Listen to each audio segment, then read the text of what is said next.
En este tutorial haremos una comparación de lo que son las conjugaciones en español y en inglés. Esto es Hello Academic. Antes de comenzar, los invitamos a que se suscriban y le den clic a la campanita, además de seguirnos en todas nuestras redes sociales. Este tema se seleccionó porque muchos alumnos me han preguntado cómo es como tal la similitud que existe entre la conjugación o los tiempos en español y en inglés. Es una realidad que hay tiempos que existen en español y en inglés no existen. Sin embargo, sí hay estructuras o formas en las que podemos interpretar unos tiempos en un idioma versus el otro. Se arman en algunos casos estructuras que representen la intención de lo que se quiere decir o el tiempo en el que se quiere decir o inclusive las condiciones. Entonces, vamos a ver hoy lo que viene siendo la comparativa entre ambas en todas sus formas. Lo primero es que vamos a hablar acerca de lo que son el modo indicativo, pero vamos a empezar en particular del modo indicativo con las formas que son impersonales o no personales, ¿no? En el caso de las formas no personales, por ejemplo, estas se llaman así porque no tienen una persona, o sea, no necesitan el yo, tú, él, nosotros, vosotros, ustedes, ellos. No lo requieren para funcionar como tal, ¿no? El infinitivo, por ejemplo, aceptar es simplemente aceptar, no es yo aceptar, tú aceptar, simplemente es aceptar. En el caso del inglés es to accept, que es igual,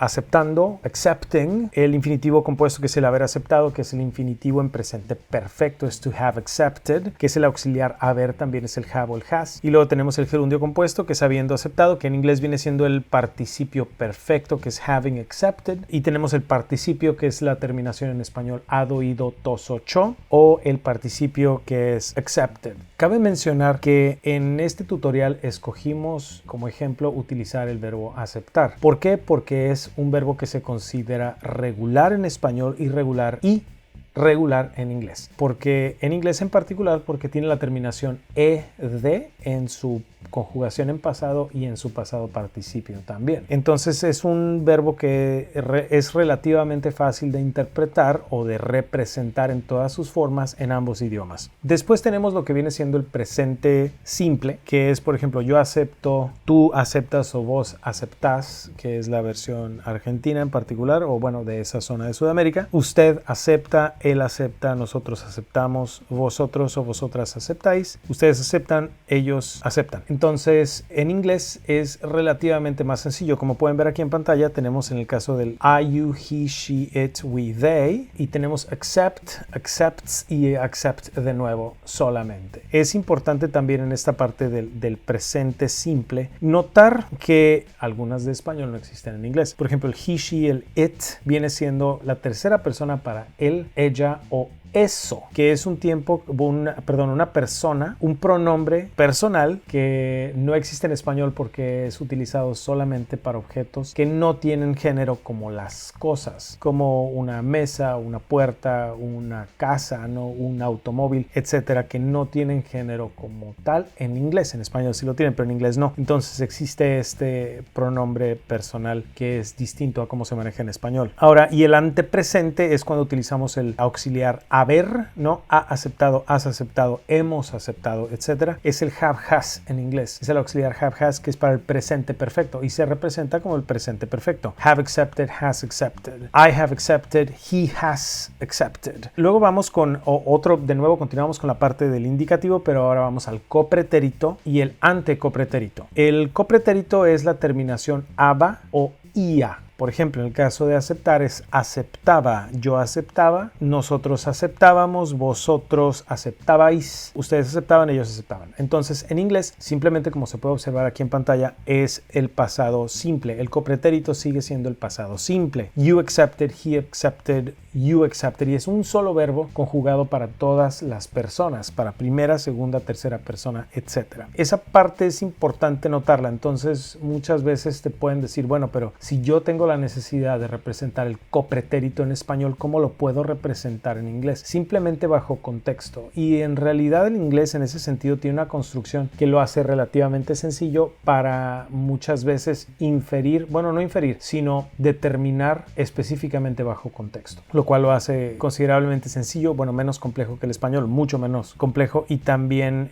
un poquito intuitivo inclusive, que es algo que el español tiene un poquito más difícil de averiguar o complejo de construir. El antecopretérito es básicamente el tiempo pasado, pero con la terminación ia en el auxiliar, como había, habías, habíamos y luego aceptado. Aceptado se repite en todas porque el que cambia es el auxiliar, y en el caso del inglés es el past perfect, que es específicamente el auxiliar had accepted. Después tenemos también lo que viene siendo el pretérito simple para el pasado simple en inglés también, que es yo acepté, usted aceptó, nosotros aceptamos, etcétera, etcétera, ¿no? Y en pasado simple o en el simple past o past simple en inglés es simplemente accepted, la terminación ed para cualquier verbo que es regular, como es el caso de accepted. Después tenemos el antepretérito, que ya es cuando metemos el auxiliar, como hube, hubimos, hubo, hubieron, etcétera, y en inglés de nuevo es el past perfect,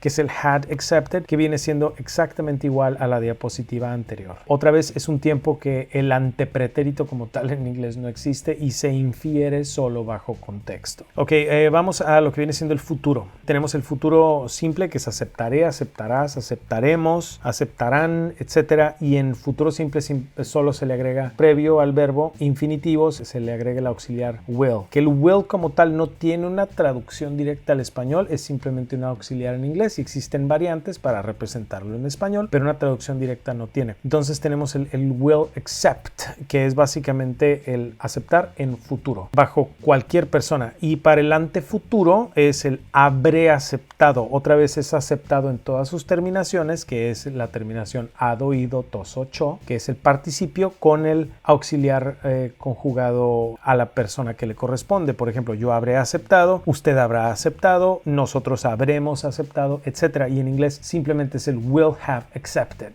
y ya para todas las personas en las que se conjuga. Tenemos lo que viene siendo el postpretérito, que es muchos de nosotros no lo conocemos como tal por nombre, pero sí lo usamos todo el tiempo. El postpretérito es la terminación er y a. Entonces yo aceptaría, él aceptaría, ustedes aceptarían, que es básicamente un tiempo que es se puede interpretar como un condicional. Yo aceptaría si X o Y cosa.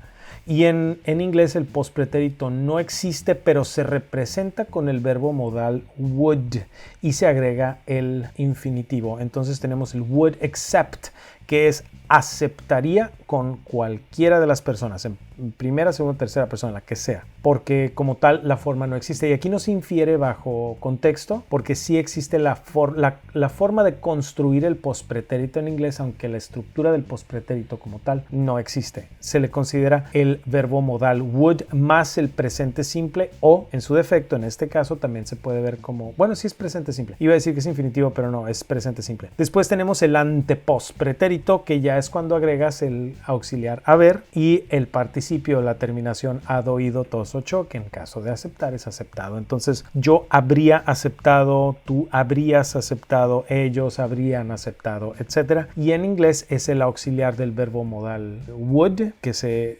preposiciona al verbo, se pone antes del verbo, y se agrega el present perfect, que es el would, después el have, el auxiliar have, y el accepted, que es el participio. Entonces el would have accepted habría aceptado bajo cualquiera de las personas. Ahora vamos al subjuntivo. El subjuntivo es un verbo que es relativamente fácil de identificar en español. En inglés no lo es tanto, porque se identifica específicamente bajo contexto. Otra vez, no se identifica porque cambie su forma. Simplemente lo vemos en español y sabemos que es el subjuntivo. Y de nuevo, todos lo usamos de manera normal, aunque no sepamos el nombre. Una explicación breve es que el subjuntivo es una situación que existe de manera teórica, es un tiempo inexistente en algo que creemos que puede suceder. Se escucha extraño, pero vamos a entrar un poquito más en detalle. En el caso del subjuntivo, por ejemplo, es presente, yo acepte. Y ahorita vamos a poner unos ejemplos. Tú aceptes, él acepte, nosotros aceptemos. ¿Ok? ¿Qué significa esto? Por ejemplo, yo puedo decir, quizá yo acepte si me das una buena oferta, ¿no?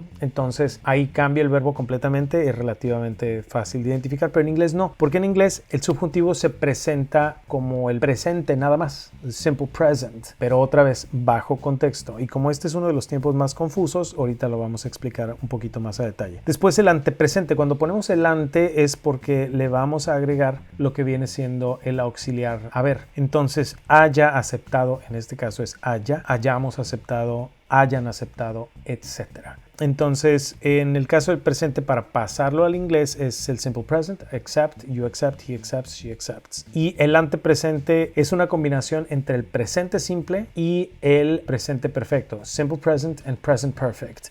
¿Por qué? Porque cuando utilizamos el yo, tú y usted, que viene siendo la primera persona, se utiliza como el have accepted. También si utilizamos en plural, que es el nosotros, vosotros, ustedes y ellos, se utiliza con el have accepted otra vez como presente perfecto. En el caso de la tercera persona, que es el él y el ella en español, o el he, she, it en inglés, se utiliza con el participio accepted. No lo hace identificable como tal a simple vista, pero vamos a abordar aquí unos ejemplos de manera rápida. Por ejemplo, si la negociación es buena, quizá ella acepte los términos. Entonces, como podemos ver aquí, el verbo aceptar está conjugado en subjuntivo y está hablando de un tiempo inexistente. ¿Por qué? Porque está condicionado por una situación previa, ¿no? Que en este caso es la negociación es buena. Ok, ahora, ¿cómo se representaría la misma oración en inglés? Subjunctive in present o simple present. If the negotiation is good, perhaps she accepts. Ok, entonces aquí como se observa es presente simple, pero se denota que es un subjuntivo porque hay un condicionante y el tiempo es inexistente, al menos para la conjugación. ¿Y a qué nos referimos con inexistente? Es que es algo que no ha sucedido, no es algo que sucede ahorita y no es algo que vaya a suceder, es algo que está condicionado para que exista, ¿no? Si no, no existe la situación. Vamos a la siguiente parte otro ejemplo más, perdón, una disculpa. Tenemos el subjuntivo del antepresente que ya es con la auxiliar del verbo haber. No sé si ellos hayan aceptado. Muy simple. Entonces, otra vez, es una situación inexistente, está condicionada bajo un conocimiento de saber, por eso es un subjuntivo y es hayan aceptado. En inglés se representa el subjunctive con el present perfect, en este caso. I don't know if they have accepted. Es exactamente la misma frase, pero en inglés y es un subjuntivo. Igual, una situación inexistente condicionada con otra, ¿no? En este caso con el conocimiento de la situación. Después tenemos el subjuntivo, por ejemplo, con el pretérito imperfecto o simplemente el pretérito, que es aceptara o aceptase, aceptaran o aceptases, depende del estilo de habla o de la zona en donde vivas. Nosotros aceptáramos, nosotros aceptásemos, etc. Y ahora cabe mencionar, esto es muy importante, aquí como pueden observar para el inglés tenemos el object pronoun, que es el pronombre del objeto. Es cuando el pronombre se utiliza como si fuera un predicado, no como sujeto sino como predicado, en la segunda parte, en la parte que es directamente afectada por el verbo. Entonces, en vez de tener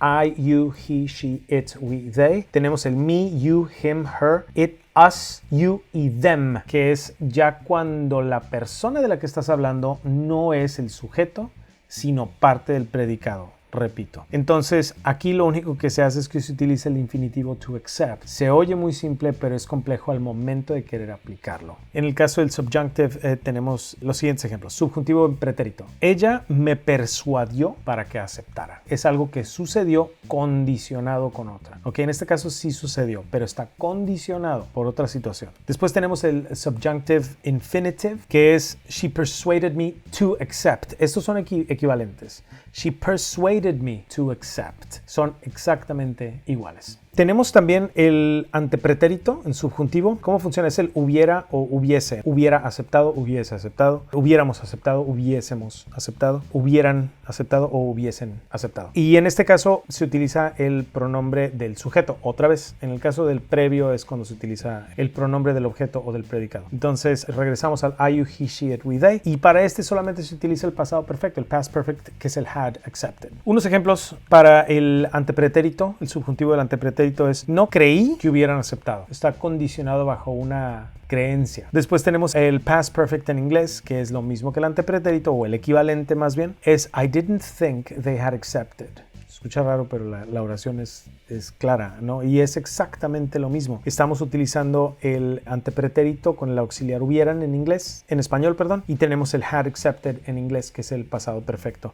Y el had accepted aplica para cualquier persona también, como lo pudimos ver en la tablita. El subjuntivo del futuro, tenemos el futuro simple, aceptare, aceptares, aceptaremos, yo aceptaré más adelante. Y en inglés es simplemente el would accept, que es otra vez el verbo modal would junto con el presente simple. Y el futuro compuesto o el antefuturo para el caso del auxiliar, hubiera aceptado, hubiéremos aceptado, hubierais aceptado, etc. Y ahí en inglés es el verbo modal would más el presente perfecto, que es el would have accepted, que es uno que ya vimos previamente en una de las tablas anteriores, pero aquí está aplicado al subjuntivo. Ahora vamos a hablar acerca de lo que viene siendo el imperativo. Que el imperativo, el imperative, es cuando das una orden, cuando pides que algo se haga. Y el imperativo tiene la peculiaridad de que solamente se maneja con el tú, el usted, el vosotros y el ustedes. Y en inglés solamente se maneja con el you, que es el you singular y el you plural. El imperativo es, por ejemplo, acepta y ya, no hay ninguna otra frase. Es cuando le dices a alguien una orden.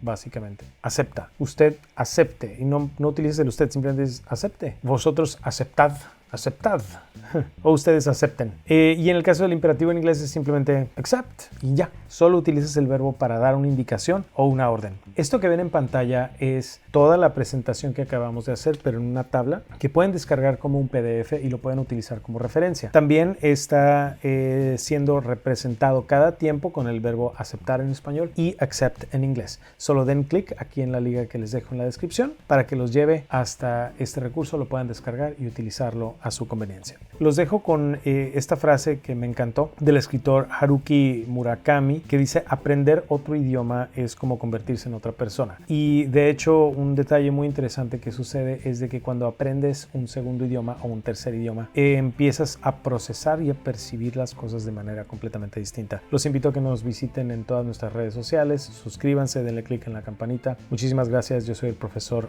Rodrigo Sapien de Hello Academic.